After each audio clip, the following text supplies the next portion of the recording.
The manhunt is over. Authorities have apprehended 19-year-old Jawar Zarnev, and we're told he's alive.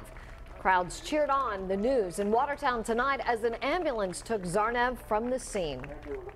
The scene quickly unfolded this evening in the backyard of a Watertown home after residents reported seeing a man in a covered boat. At some point, shots were fired, but it's unclear what his condition is at this time. Now, we have a lot of information coming into our newsroom tonight. And we'll get it to you in just a moment, but first, here's what we know so far. Tonight's arrest came just hours after authorities announced the end to a lockdown for the Boston area. Train and buses are also back up and running tonight. We've also learned about several connections to our area as well. The oldest Zarnev brother reportedly has a wife and a child living in North Kingstown. That family has issued a statement tonight. The UMass Dartmouth campus is also expressing great emotion in this manhunt. 19-year-old Zawara is a registered student at the school. Now our in-depth coverage begins from Watertown.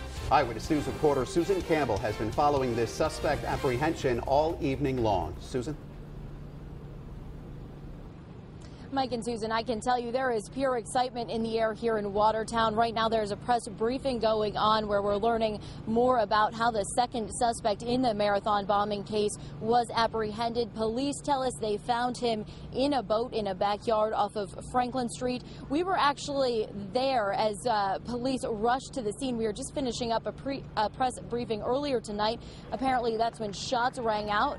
Police all rushed to the scene. We followed them, and they were there for a couple hours. They discovered the suspect in the boat in the backyard. Police tell us he was covered in blood and obviously injured. They were finally able to take him into custody. But again, at this hour, we don't know his exact condition. Take a listen to what some of the officials here on the scene had to say just a few minutes ago at our latest press update. We are so grateful to be here right now. We're so grateful to bring justice and a closure to this case. To those families that lost loved ones or suffered injuries that they'll live with the rest of their lives. For a police officer, a young man starting a career at MIT, and a police officer with the MBTA who almost lost his life. And for neighborhoods that lived in fear for an entire day, we are eternally grateful for the outcome here tonight. To all of the law enforcement who worked so well and so hard together to bring us to tonight's conclusion. It was a very, very complicated case, a very challenging case, and there are still some questions remaining to be answered. But as the Colonel said, because of that extraordinary collaboration and cooperation by all of these law enforcement resources and assets, and more to the point, people, professionals who brought their A game. We have a suspect in custody tonight.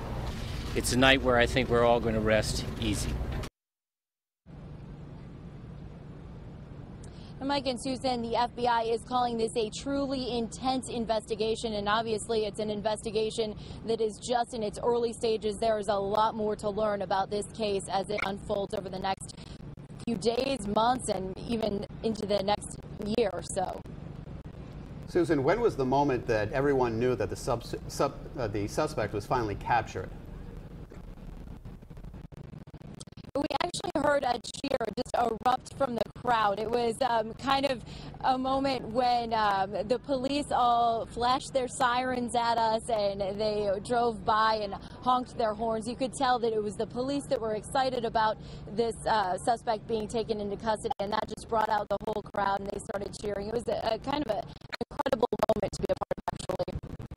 This is Susan Campbell reporting live from Watertown, Massachusetts. Now, we are expecting to hear from the president tonight from the White House. We'll bring you that live as soon as he speaks.